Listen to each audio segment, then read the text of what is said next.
हम अपनी तीसरी पीढ़ी को गुलामी देते हैं या आजादी देते हैं। इसलिए आज विस्थापित क्षेत्रों में आवश्यकता है एक क्रांति की, विस्थापित क्षेत्रों में आवश्यकता है एक गुलाम की, विस्थापित क्षेत्रों में आवश्यकता है एक इनकलाब की। आज हमें एकजुटता के साथ उस इनकलाब को, उस क्रांति को धरातल पर उतारने की आवश्यकता है। मैं आज बेरमो की मिट्टी से ये आह्वान करने आया हूं। और हाँ, क्योंकि आज सिस्टम पूरा हमारे खिलाफ है, ये पूरा सिस्टम ही हमारे खिलाफ है। इनको रैयतों का चक्का जाम दिखेगा, इनको रैयतों का धरना दिखेगा, इनको रैयतों का प्रदर्शन दिखेगा, लेकिन इनको माफियाओं की कोयला चोरी नहीं दिखेगी। ये हमारा सिस्टम है। यही उस दिन बहुत तमतमा रहे थे बेरमो के एसडीएम। खैर कुछ महीना बीतने दीजिए, हम खुद टुमरी में उनको कोयला गाड़ी पकड़ के बुलाएंगे और उनकी मर्दानगी को चुनौती देंगे। बहुत अड़िया बन रहे थे, बड़ा सिंघम बन रहे थे बेरमो के एसडीएम। वो इंतजार कीजिए, हम भी अध्ययन कर रहे हैं कि डिस्को कोयला किसको कहते हैं और कोयला कौन कौन कोयला किसको बोलते हैं। हम स्टडी कर रहे हैं, हम पकड़ेंगे इस कोयले की गाड़ी को, क्योंकि आप उसके बाद देखेंगे आपकी मर्दानगी कहां होती है और आपकी अकड़ कहां होती है। आपकी अकड़ को कहां डालेंगे उसका कोई ठिकाना नहीं होगा। बस हम इंतजार कर रहे हैं उस दिन का। इसलिए आज तमाम रैयत बंधुओं से हम आग्रह करेंगे कि आज भूल जाइए, आपसी मनमुटाव को भूल जाइए, आपसी मनभेद को भूल जाइए, आपसी मतभेद को भूल जाइए। आज आपको एकजुट होने की आवश्यकता है। और याद रखिएगा, गुलामी से कई गुना बेहतर एक संघर्ष, एक आजादी के लिए संघर्ष की गई मौत होती है। गुलामी से कई ज्यादा गुना बड़ी होती है वो मृत्यु, बड़ी होती है वो शहादत जो हक और लड़ाई के लिए दी जाती है। आज कितने दुख की बात है, आज कितने शर्म की बात है कि आज हम जमीन देने के बाद भी भीख मांगने की नौबत है। ये भीख ही है, ये नियोजन 30 साल का नियोजन हम तो भीख ही मांग रहे हैं। हमने रैक नहीं मांगा, हमने ट्रांसपोर्टिंग नहीं मांगा, हमने आउटसोर्सिंग नहीं मांगा, हम नियोजन मांग रहे हैं। कितना दुर्भाग्य का बात है। इसलिए आज एकजुट होने की आवश्यकता है। इस लड़ाई को आर पार लड़ने की आवश्यकता है। इस लड़ाई को अंतिम बार लड़ने की आवश्यकता है। अंतिम बार लड़िए। 1970 शायद 2-4 साल आगे पीछे हो सकता है, लेकिन अनुमानित जब राष्ट्रीयकरण हुआ खानों का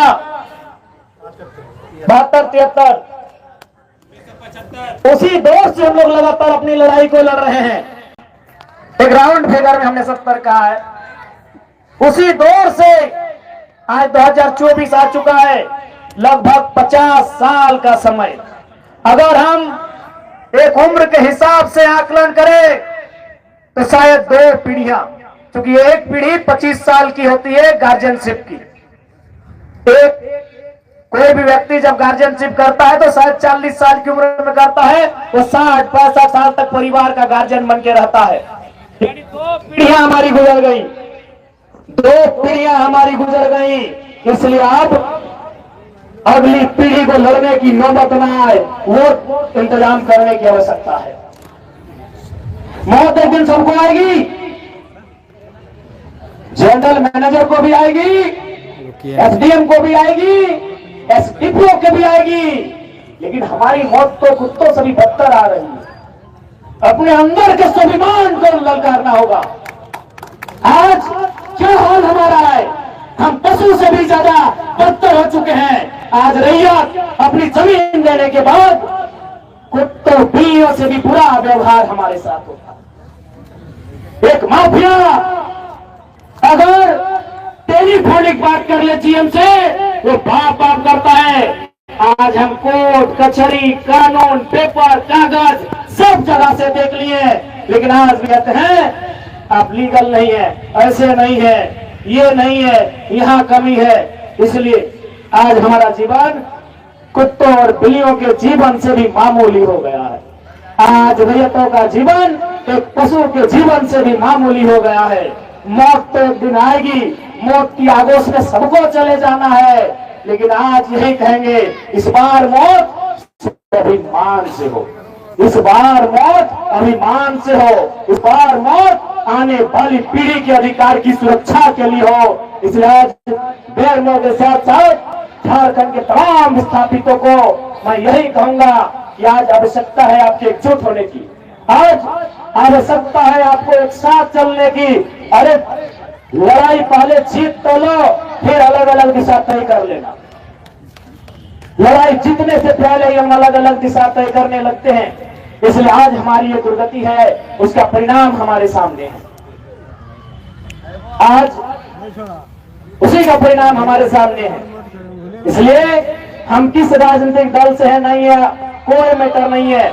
अगर कोई रहे, चाहे वो भारतीय जनता पार्टी के साथी रहे, जेएमएम के रहे, कांग्रेस के रहे, आरजू के रहे या एमसीसी माले के रहे, जो झारखंड के रैयत विस्थापितों की आवाज को बुलंद करेंगे, हम पार्टी के प्रोटोकॉल से हटकर उठकर उनका साथ समर्थन करेंगे। पार्टियां बनती हैं, बिगड़ती हैं, पार्टियों का एक कालखंड होता है, कालखंड के बाद वो पार्टियां भी काल के गाल में चली जाती हैं, लेकिन बचता है कुछ तो मानव समुदाय बचता है। उस मानव समुदाय की सुरक्षा के लिए हम किसी भी प्रोटोकॉल को तोड़ने के लिए तैयार हैं। इसलिए आज बेरमो की सरजमी में जितने भी रैयत आए हैं, आप सभी से आग्रह होगा इस बार एकजुटता से आर पार की लड़ाई लड़ी जाए। परिणाम क्या होगा नहीं होगा वो तकदीर पे छोड़ दीजिए। ऐसे भी 70 सालों में कौन सा हमारा अच्छा परिणाम हुआ है। मौत का क्या होगा, तो दमनकारी प्रशासन प्रबंधन की गोलियों से मारे जाएंगे, उससे बुरा क्या होगा। इसलिए इस बार जो भी रैयत आंदोलन के लिए घर से निकले, ये ठान के आइएगा, या तो जीत के आएंगे या तो फिर गति दे के आएंगे। यदि झारखंड अलग राज करने वाले लोग वो भी घर से यही निकलकर यही सोच के निकले थे कि या तो झारखंड राज्य अलग करके आएंगे या तो फिर गति दे के आएंगे। झारखंड राज्य अलग लेंगे तो बेशक हम नहीं रहेंगे, हमारे आने वाली पीढ़ी उसे सजाएगी। वही सोच के भारत को भी अंग्रेजों से आजाद किया गया था, वही सोच के झारखंड को भी अलग किया गया था।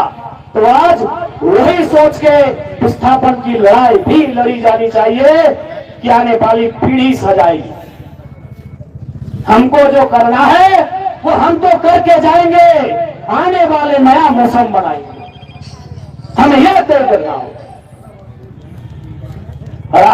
जो आह्वान हुआ है 6 जनवरी 2025 से अनिश्चितकालीन चक्का जाम का, और जहां सभी रैयत एकजुट होकर उस चक्का जाम के कार्यक्रम में उपस्थित होंगे। और मैं भी अपने जेल कैंप परिवार के सभी साथियों से गुजारिश करूंगा कि वे लोग भी उस कार्यक्रम में सह सम्मिलित होंगे। और हमें भी क्षेत्र से जब जब समय मिलेगा हम आएंगे, जाएंगे, आते जाते रहेंगे। हम आपको अपनी निगरानी में रहेंगे, आपके उस कार्यक्रम को सफल बनाएं, जो मैं सभी से आह्वान करता हूं। पुनः कहेंगे, जान एक दिन सबकी जानी है, जिंदगी एक फानी है, चांद एक दिन जानी है, कर डाल जो दिल ठानी है। जान एक दिन सबकी जाएगी। आज तकलीफ इस बात की है कि जान जाने का डर केवल रैयतों को है, प्रबंधन को नहीं है। ये डर सब में होना चाहिए, क्योंकि जान सबकी एक ही तरीके से जाती है। उनको लेने के लिए स्पेशल यमदूत नहीं आएंगे, हमारी तरह उनका भी मौत होगा। इसलिए आप जान की परवाह न करते हुए अपने आने वाली पीढ़ी के लिए लड़ाई लड़ी जाए। नहीं तो आप समझ सकते हैं, आप समझ सकते हैं कि क्या उनका रूप है। यही बोकारो जिला बीएसएल ने इतना खटाल कब्जा किया है कि इनका हैसियत नहीं होता। कई एकड़, कई हजार एकड़ जमीन में कब्जा है, इनकी औकात नहीं होती है। सोच के देखिए 20 साल बाद झारखंड का मंजर क्या होगा, भयावह होगा। केवल बचेगा कहां मालूम है? नावाडी का ऊपर घाट एक जंगल का हिस्सा, टुंडी का वो पहाड़, जहां जहां कोलियरी है, जहां जहां उद्योग है, जहां जहां इनकम का सोर्स है, वो क्षेत्र नहीं बचेगा। चाहे वो गोमिया रहे, चाहे वो कठारा रहे, चाहे वो बेरमो रहे, चाहे वो चंद्रपुरा रहे, चाहे वो बागमारा रहे, चाहे वो झरिया रहे, चाहे वो रामगढ़ रहे, चाहे वो रजरप्पा रहे, चाहे वो चिरकुंडा रहे, चाहे वो भरकुंडा रहे, नहीं बचेगा। बचेगा तो केवल नावाडी का ऊपर घाट, टूंडी का जंगल, मेरा तो चाची का पहाड़, बचेगा कसमार का गांव, बचेगा झुमरा का चतरा चट्टी का इलाका। अगर आज हम हिम्मत नहीं करते हैं, 20 सालों में आपके सामने एक बदलती हुई तस्वीर दिखेगी और उस तस्वीर में आप बस केवल साफ करेंगे, ये तस्वीर, ये गांव हमारा हुआ करता था, ये गांव हमारे दादाजी का था, ये हमारे गांव नाना जी का था, यहाँ बचपन में नानी के साथ मेला देखने जाते थे। आज वो किनके कब्जे में जाएगा? यही माफियाओं के कब्जे में चला जाएगा। माफियाओं कब्जे में क्यों जाएगा? न संवैधानिक पद में रहने वाला एसडीएम उनका सपोर्ट करता है, संवैधानिक पद में रहने वाला डीपीओ उनका सपोर्ट करता है, संवैधानिक पद में रहने वाला जनरल मैनेजर उनका सपोर्ट करता है। ये हालत है। इसलिए आज एक क्रांति की आवश्यकता है। रैतों के बीच से एक क्रांति होनी चाहिए, रैतों के बीच से गुलगुलाहट होना चाहिए, रैतों के बीच से एक इनकलाब होना चाहिए, और यह इनकलाब एक नया सैलाब लेके आएगा। इसकी तैयारी होनी चाहिए। हम फिर कहेंगे, हमको बिल्कुल अपनी जान की भी परवाह नहीं है, हमें किसी चीज की परवाह नहीं, हम जान हथेली में लेके चलते हैं। जब आपको चाहिए हम थाली में सजा के दे देंगे, लेकिन एक शर्त है, बस एक ही शर्त है कि जिस दिन हम जान लेंगे उसके बाद फिर कोई नया जान जाने की जरूरत ना पड़े। तो दिन चाहिए, आज चाहिए, आज हमारी जान को शर्त ले लो, थाली लेके आओ, हम थाली में गर्दन सौंप देंगे, लेकिन एक ही शर्त है कि मेरे बाद कोई फिर दूसरा गर्दन नहीं कटना चाहिए। उसके बाद माफियों के हौसले को इतना कुचलना है उन्हें झारखंड से भागना पड़े। जिस दिन चाहिए हंस के आइएगा, हम दे देंगे, रोज हथेली पे ही लेके चलते हैं। 1 महीने का विधायक बनने का कैरियर है, और देख लीजिए कितना संकट है। 1 महीने का, अरे लोग 1 दशक तक रहते हैं फिर भी कोई टेंशन नहीं होता है। उनको मालूम है कि जनता का काम है, जनता हल्ला करेगी। लोग ऐसे बोलते हैं, विधायक लोग कभी कभी हमको भी बोलते हैं कि अरे बाबू जनता लगाओ, फिर भुलाए जी तो की पगलेटी करे हैं कोई। ऐसे हमको भी 2-4 को लेक्चर देता है कि जनता का काम है हल्ला करना, ऐसे बोलता है। अरे चुपचाप रहो, कभी कभी आंख बंद करे लगे, कभी कभी कान बंद करे लगे, कभी कभी जुबान बंद करे लगे, और कोई आंखों खुला रखल है, कानों खुला रखल है, और इतना बोल रहा की तर बड़ी रिस्क हो। हम कहे कोई दिक्कत ना है, बस एक गो तमन्ना है कि हमर जान गेल बाद आर पे दूसरा जान जाए ना चाहिए।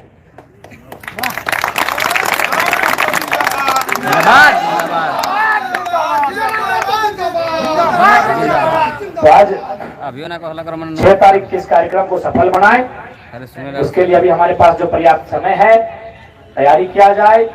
हमारे संगठन की ओर से पुरजोर सहयोग रहेगा, हमारी उपस्थिति रहेगी। और मैंने फिर वही कहूंगा, जब भी रैतों की बात, अच्छा एक बात छूटा था, विधानसभा का जो सत्र चलेगा फरवरी के आसपास, फरवरी-मार्च में विस्थापन के मुद्दे को उसी अंदाज में उठाएंगे जिस अंदाज में स्कॉर्पियो को छत से उठाते हैं। बिल्कुल विधानसभा में इस बार विस्थापितों का मामला ऐसा गूंजेगा मानो किसी विधायक की आवाज नहीं हो, झुमरा के किसी शेर की आवाज हो। बात के लिए आप लोग टेंशन मत लीजिए। ऐसे भी जब हम विधानसभा के अंदर नहीं गए थे तो बहुत सारे लोग बोलते थे कि देखेंगे ना जरा में स्कॉर्पियो में जैसा बोलता है वहां कैसा बोलेगा। बोल रहा है ऊपर से भी तेज बोलता है वहां पे। तो निश्चिंत रहिए, हम वहां भी अपनी आवाज को बुलंद करेंगे। क्योंकि समय अभाव है, हम लोग को कसमार के बाद फिर रांची चल के जाना है, कल रामगढ़ भी जाना है, और हम वो एक ही शायद वैसा विधायक हैं, तो सारा विधानसभा को देख रहे हैं। जब हमारी जरूरत पड़ेगी हम आपके बीच रहेंगे। आज पुनः विस्थापित तमाम विस्थापित अभिभावक, विस्थापित परिवार से आए हुए हमारी माताएं बहनें, हमारे नौजवान संगी साथी, आप सभी को इनकलाबी जोहार। जय झारखंड, चौरा जोहार झारखंड। विस्थापित एकता को बुलंद करें, झारखंड की आवाज को बुलंद करें, अपने हक अधिकार की लड़ाई को बुलंद करें। और साथ ही साथ आज के इस कार्यक्रम में उपस्थित जितने भी मीडिया के साथी आए हैं, जितने भी मीडिया कर्मी आए हैं, उनको अभिनंदन करते हैं। और हम चाहेंगे, उनसे विशेष चाहेंगे कि न्यायपालिका तक विस्थापित की आवाज, विस्थापित का समस्या जाते जाते एक पीढ़ी बीत जाती है, कम से कम मीडिया पत्रकारिता में इस प्रकार विस्थापितों की आवाज की गूंज हो कि गूंज दिल्ली तक सुनाई दे। मैं उनसे आह्वान करता हूं, क्योंकि आज कार्यपालिका मौन हो चुकी है। कार्यपालिका यानी उसी के अंग है डीसी, उसी के अंग है एसडीएम, उसी के अंग है सीओ बीडीओ। कार्यपालिका लगभग अपनी आंख को बंद कर चुकी है, क्योंकि उनको भी मालूम है क्यों लफड़े में पड़ना है। एक अच्छी खासी नौकरी है, अच्छे खासे परिवार है, उसी में जीवन यापन करना है। विधायिका से सवाल जवाब हम विधानसभा के सत्र में करेंगे, और न्यायपालिका काफी दूर है। अभी हमारे सामने कोई मौजूद है तो पत्रकारिता के बंधु मौजूद है। हम चाहेंगे कि लोकतंत्र का चौथा स्तंभ रैयतों की आवाज को इतना बुलंद करे कि इस बार उनके साथ इंसाफ होकर रहे। हम आपसे ये अनुरोध करते हैं। सभी का धन्यवाद, जोहार, आदाब, नमस्कार, जय झारखंड।